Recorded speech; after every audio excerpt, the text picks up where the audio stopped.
Hello, എൻ്റെ പേര് റിയ. ഞാൻ യു കെയിലെ ഒരു രജിസ്ട്രേഡ് നഴ്സാണ്. നിങ്ങളിവിടെ യു കെയിലെ പി ആറിൻ്റെ റൂൾസ് ചേഞ്ചിനെ പറ്റിയൊക്കെ ഓർത്ത് വറീഡ് ആവുന്നുണ്ടോ? ജോബ് സെക്യൂരിറ്റീനെ പറ്റി ഓർത്ത് വറീഡ് ആവുന്നുണ്ടോ? എനിക്ക് ആ വറീസ് ഒന്നുമില്ല. That not because I got the P R. I having got the P R. I am just waiting. Next year ആണ് എനിക്ക് പി ആർ കിട്ടത്തുള്ളൂ.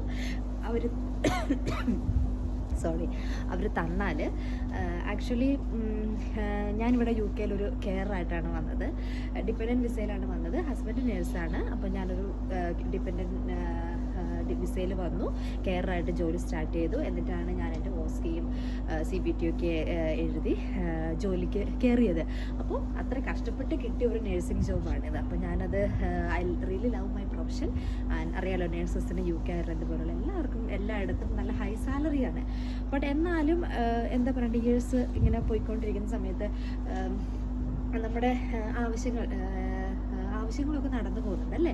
നമുക്ക് വീട്ടിലോട്ട് പൈസ അടയ്ക്കാൻ പറ്റുന്നുണ്ട്, ഇവിടുത്തെ കാര്യങ്ങൾ, മോർഗേജ്, കാറിൻ്റെ ലോൺ, അത് ഇത് എന്നൊക്കെ പറഞ്ഞെല്ലാം നമുക്ക് ചെയ്യാൻ പറ്റുന്നുണ്ട്. ബട്ട് നമുക്കൊരു എമർജൻസി സിറ്റുവേഷൻ വന്നു കഴിഞ്ഞാൽ, പെട്ടെന്നൊരു ഇച്ചിരി പൈസ എടുക്കണം പറഞ്ഞു കഴിഞ്ഞാൽ നമ്മൾ എന്താ ചെയ്യുക? ഒരു വഴിയുണ്ട്. ബാങ്ക് ഷിഫ്റ്റൊക്കെ എടുക്കണം, അത് നമ്മൾ ബുക്ക് ചെയ്യണം, ഏജൻസി ഷിഫ്റ്റൊക്കെ ചെയ്യണം. അങ്ങനെയൊക്കെ നമ്മൾ പിന്നെ നമ്മുടെ ടൈം നമ്മൾ കളയുകയാണ് അവിടെ അല്ലേ. ഞാൻ അങ്ങനെയാണ് കേട്ടോ ചെയ്യാറ്. എനിക്കറിയില്ല എത്ര പേർക്ക് അങ്ങനെ റിലേറ്റ് ചെയ്യാൻ പറ്റുമെന്ന്. ഇപ്പം ഞാൻ ഓർത്ത് എനിക്ക് നല്ലൊരു കുറച്ച് സേവിങ്സ് വേണം. ഇപ്പം എന്തെങ്കിലും ഒരു എമർജൻസി, മനുഷ്യരുടെ കാര്യം പറയാൻ പറ്റത്തില്ല അല്ലേ. അപ്പോൾ എന്തെങ്കിലും ഒരു എമർജൻസി വന്നു കഴിഞ്ഞാൽ പെട്ടെന്ന് പൈസ എടുക്കാൻ വേണ്ടിയിട്ട് നമ്മുടെ കയ്യിലില്ലെങ്കിൽ, നമ്മൾ ഇത്രയും നാൾ വലിയ നേഴ്സാണ്, പ്രൊഫഷണലാണ്, UK യിലാണ് എന്നൊക്കെ പറഞ്ഞിട്ട് എന്താ കാര്യം? നിനക്കറിയാലോ, ഈ നാട്ടിലത്തെ ആൾക്കാരൊക്കെ എങ്ങനെയാണ് UK, അവൾ UK യിലാണ്, എന്നിട്ട് അവളുടെ കയ്യിൽ പൈസ ഇല്ല എന്നാണ് പറയുന്നത്, അവളുടെ അഹങ്കാരം കണ്ടില്ല, അങ്ങനെയൊക്കെ പറയുന്നവർ കാണും അല്ലേ. അപ്പം അതെന്തെങ്കിലും ആട്ടെ, അവരെന്തെങ്കിലും പറയട്ടെ. അപ്പം ഞാൻ പറഞ്ഞു തന്നത്, നമുക്കിപ്പോൾ എന്തെങ്കിലും ഒരു ആവശ്യം വന്നു കഴിഞ്ഞാൽ പെട്ടെന്ന് എടുക്കാൻ ഒരു സേവിങ്സിന് വേണ്ടിയിട്ട് ഞാനൊരു പാർട്ട് ടൈം ജോബ് നോക്കുന്നുണ്ട്. അപ്പം എനിക്ക് വീട്ടിൽ നിന്ന് മാറി ഒന്നും കൂടെ കുറച്ചും കൂടെ എൻ്റെ ടൈം സ്പെൻഡ് ചെയ്ത് എനിക്ക് ചെയ്യണമെന്ന് ആഗ്രഹമില്ല. എനിക്ക് വീട്ടിൽ ഇരുന്ന് തന്നെ എൻ്റെ ഫ്രീ ടൈമിൽ തന്നെ എങ്ങനെ യൂസ് ചെയ്യാമെന്ന് ഞാനിങ്ങനെ ചിന്തിച്ചു. അപ്പോൾ കുറേ അറിയാമല്ലോ, മാലയുടെ ഉണ്ട്, വളയുടെ ഉണ്ട്, ഫുഡുണ്ട്, അതുണ്ട്, ഇതുണ്ട്, എല്ലാം ഉണ്ട്.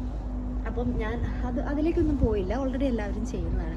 അപ്പോൾ കുറച്ചും കൂടെ സംതിങ് ഡിഫറെൻറ്റ്, ജെന്യുവിൻ, അങ്ങനെയായിട്ടുള്ളൊരു ഓപ്പർച്യൂണിറ്റി ഞാൻ സെർച്ച് ചെയ്തപ്പോൾ ഞാനൊരു അഡ്വർടൈസ്മെൻറ്റ് കണ്ടു. അപ്പോൾ അതിനെപ്പറ്റി ഡീറ്റെയിൽസ് അറിഞ്ഞു കഴിഞ്ഞപ്പോൾ ഇത് കൊള്ളാലോ, ഇത് എന്തുകൊണ്ട് ഞാൻ ഇതിനെപ്പറ്റി നേരത്തെ ചിന്തിച്ചില്ല എന്ന് ഞാനിങ്ങനെ ആലോചിച്ചു. ഞാൻ അങ്ങനെ അഡ്വർടൈസ്മെൻറ്റ് കണ്ടിട്ടുണ്ടായിരുന്നു. നിങ്ങളും പലരും ഇതേപോലെ അഡ്വർടൈസ്മെൻറ്റുകൾ കണ്ടിട്ടുണ്ടാവും, ബട്ട് നെഗ്ലക്റ്റ് ചെയ്ത് വിട്ടിട്ടുണ്ടാവും. സ്വാഭാവികം, അറിയില്ല തട്ടിപ്പാണോ, സ്കാമാണോ, മണി ചെയിനാണോ എന്നൊന്നും അറിയാൻ നമുക്കൊന്നും ചെയ്യാൻ പറ്റത്തില്ല. അപ്പോൾ ഞാൻ ഓർത്തു ഇങ്ങനെ എന്തെങ്കിലും ഒരു പരിപാടി ആയിരിക്കും. പക്ഷേ എന്താ പറയുക, സാഹചര്യങ്ങളുടെ സമ്മർദ്ദം മൂലം ഞാൻ അതിനെപ്പറ്റി കൂടുതൽ ഡീറ്റെയിൽസ് അറിഞ്ഞപ്പോഴല്ലേ മനസ്സിലായത് ഇതൊരു ജെന്യുവിൻ ആയിട്ടുള്ള പ്ലാറ്റ്ഫോമാണ്. നമുക്ക് ടാക്സിന് അപ്ലൈ ചെയ്യാം, നമുക്ക് പെൻഷൻ സ്കീമുണ്ട്, ഇതൊരു മണി ചെയിൻ അല്ല, നമുക്ക് ആളെ ഇങ്ങനെ പിടിച്ച് ചേർത്ത് ഒരു ചെയിൻ പോലെ ഇങ്ങനെ കൊണ്ടുവരുന്ന സംഭവമൊന്നുമല്ല.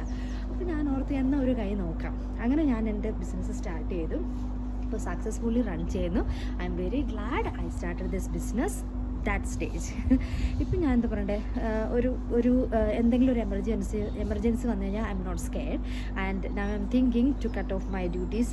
നൈറ്റ് ഷിഫ്റ്റാണ് ഞാൻ ചെയ്യുന്നത്. അത് കട്ട് ഓഫ് ചെയ്ത് ഒരു 1-2 വർഷം കഴിയുമ്പോഴത്തേക്കും ഫുള്ളായിട്ട് സ്റ്റോപ്പ് ചെയ്ത് വീട്ടിൽ ഇരുന്ന് പാർട്ട് ടൈമായിട്ട് ചെയ്യണമെന്നാണ് ഞാൻ ആലോചിക്കുന്നത്. ദൈവം സഹായിക്കട്ടെ. അപ്പോൾ നിങ്ങൾക്കും അങ്ങനെ ഒരു ചിന്തയുണ്ട്, നിങ്ങൾക്കും അങ്ങനെ എന്തെങ്കിലും ഒരു സൈഡായിട്ട് സ്റ്റാർട്ട് ചെയ്യുന്നുണ്ടെങ്കിൽ ജസ്റ്റ് കോൺടാക്ട് മീ. ഞാൻ നിങ്ങൾക്ക് ഡീറ്റെയിൽസ് പറഞ്ഞു തരാം. Okay, bye. See you later.